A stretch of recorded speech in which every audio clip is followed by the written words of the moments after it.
And it goes, well, like this. Again, from the AHS, there is no single explanation why children and youth today appear to be needing more mental health treatment than in the past. Possible reasons include changes to the pace of life that are adding pressure and stress not only for children and youth, but adults too.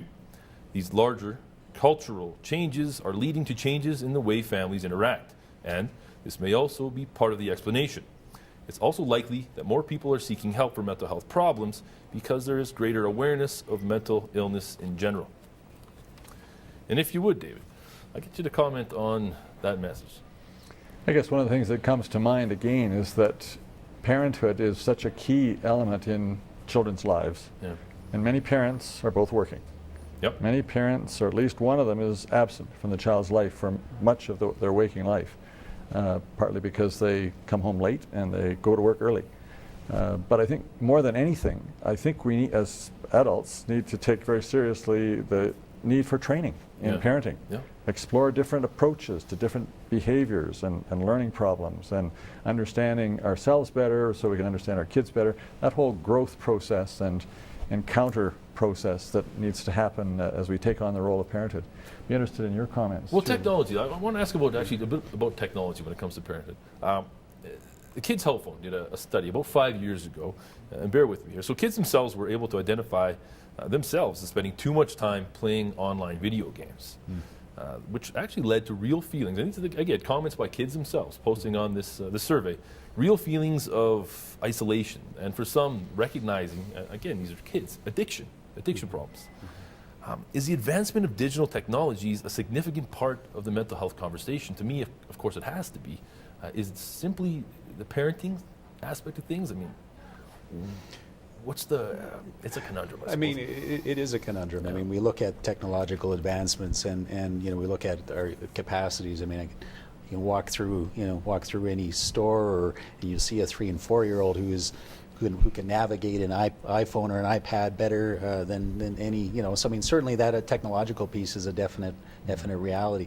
I think like any type of behavior, we always have to be looking at what balance entails. And so if we're talking about a child who's is spending a significant amount or period of time in any activity, I mean, in this case technology, then we really have to look at what need is it serving, both for the child and for the parents in that equation, and really talk about what the implications are. The research has been pretty robust in terms of the implications, and we're talking about in terms of brain development, we're talking about attention and focus, the ability to self-regulate, the fact that that media and exposure certainly offers them a much different way in which their brain is acting and reacting to different situations. So the jury's still out on some of those things. I think the challenge is how do we place and have those conversations that promote a sense of balance. Do we think it's fair to say that nowadays, maybe the old adage, parents just don't understand, has finally maybe come to fruition? It is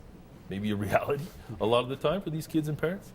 I think it's always been the case that parents are learning as much as their That's kids. probably true one way or another, yeah. I guess the question is when we're going to take seriously the role and at least come together with other parents and learn different choices around styles of parenting and skills that might be needed, and listen to kids about what their response is to some of what they've been through as kids. And I should say, I mean, Health Services offers a number of different types of programs that attempt to address these. We talk a lot about evidence-based programs and services, and so these are several parenting models and training models that we have that are empirically validated, where we precisely have these types of conversations, whether it's direct teaching around parenting skills or strategies, or in other scenarios we actually have a group of parents together where they're sharing their ideas, their experiences, their challenges as a way to support. I mean, that whole adage of it takes a village to raise a child. I mean, it's not just about parenting, it's also when we think about the role that other adults play in a child's life, I think it's that coordinated effort that allows for kids to have optimal mental health. Are parents and buying development. in? Are they starting to realize that, do you think? That it is a community effort?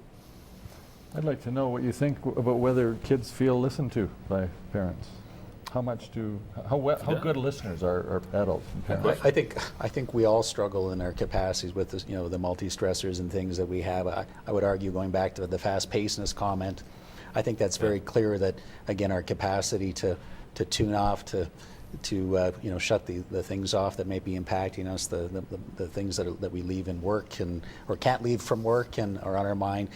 I mean, we have to ask ourselves sometimes, are we truly listening in some of those cases, or do we need to, I think, go back to organizing, the effort and time to actually have those conversations? Mm-hmm. Parents need mindfulness exercises. It sounds like they probably do. We need Donsky to come and talk to us adults about mindfulness. And it's not an easy job. There's a lot to it, and there's nothing wrong with reaching out for that kind of help. And I think it needs to be more readily available for parents. It's pretty clear. Speaking about listening. Recently, Motion 503 was defeated, and Alberta's MLAs voted against it. They had the opportunity to mandate gay straight alliances, just for those of you out there that may not know. Some Alberta MLAs voted against it. Pardon me? Some Alberta MLAs voted against it. Some, that's true. I mean, the motion was defeated. I mean, many, you of course voted for it. I think it's an excellent idea. The fact that the motion was defeated at a time when, LGBTQ kids, gay youth, are found to be 4 times more likely to attempt suicide. I mean, what message does this send, not only to LGBTQ youth, but also their parents? I mean, they've got to feel abandoned at this stage. Absolutely. This was an opportunity to really take a step into the 21st century, honor our commitment to young people, to their well-being, to their freedom to organize themselves in schools. Yeah. Instead, the government abdicated that responsibility, took away the right, in fact, to assembly and to organize themselves in gay-straight alliances, as they're called, GSAs. And the Wild Rose universally rejected it. Most of the government also rejected it, so it was defeated.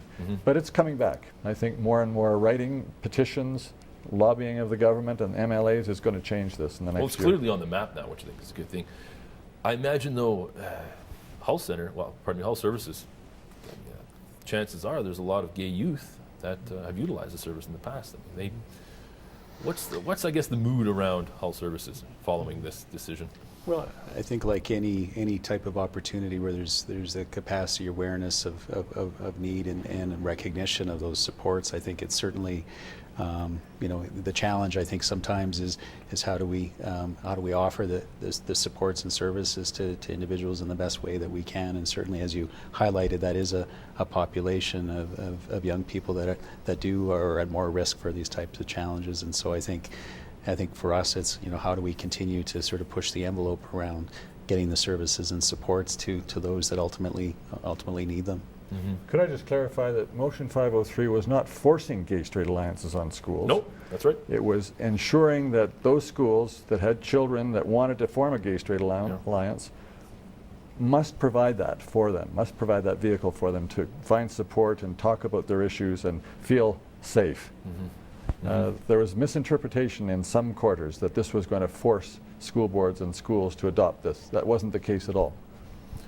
We're actually out of time, gentlemen, if you can believe it. Time just shoots by. I know real quick, though, I do want to touch on it. ADHD. Are we over-prescribing pharmaceuticals for children? Real quick. I'm going to defer to the doctor first and foremost with respect to psychopharmacology. I haven't been in practice for 20 years, but everything I read is that we are over-prescribing all kinds of pharmaceuticals, and ADHD has many other vehicles for management. And drugs have a part to play. I guess what we'll do is we'll invite people to take the time and read maybe a little bit more about that online, ask your physician, whatnot, get some answers. Gentlemen, thank you very much for being here. Thanks, Kevin. Thanks, everybody, for joining us tonight. As always, an informative discussion, and you can keep the conversation going. Please do, via Facebook and Twitter. If you have a topic you'd like to discuss on a future show, don't be a stranger and drop us a line. Thanks again, and take care.